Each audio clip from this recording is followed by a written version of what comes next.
हरतालिका तीज की सभी बहनों को बहुत बहुत शुभकामनाएं।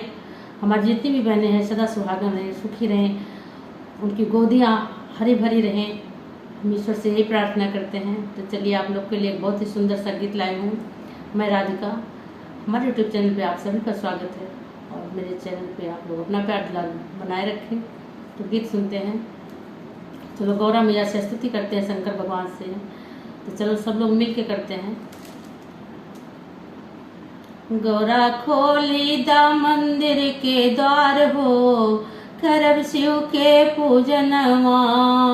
गौरा खोली दा मंदिर के द्वार हो, करब शिव के पूजनवा। शिव के पूजनवा, भोले के पूजनवा।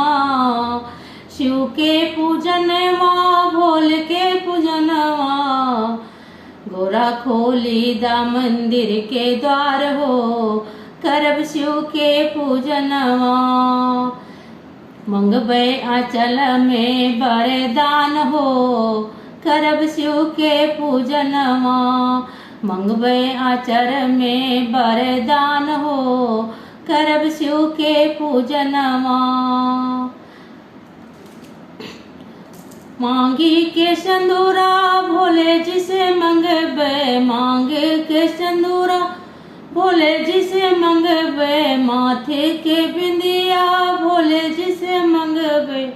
मंगबै चुनरिया लाल हो, करब शिव के पूजनवा।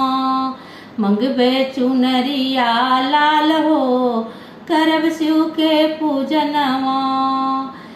गौरा खोली दा मंदिर के द्वार हो, करब शिव के पूजनवा। चूड़िया भी मांगब, कंगन भी मांगब। चूड़िया भी मांगब, कंगन भी मांगब। मंगबै मेहंदिया लाल हो, करब शिव के पूजनवा। मंगबै मेहंदिया लाल हो, करब शिव के पूजनवा। गौरा खोली दा मंदिर के द्वार हो, करब शिव के पूजनवा।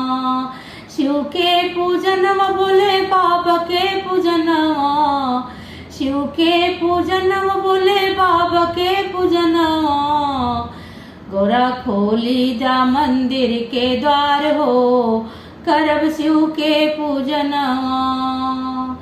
पायल भी मांगब, बिछुआ भी मांगब। पायल भी मांगब, बिछुआ भी मांगब।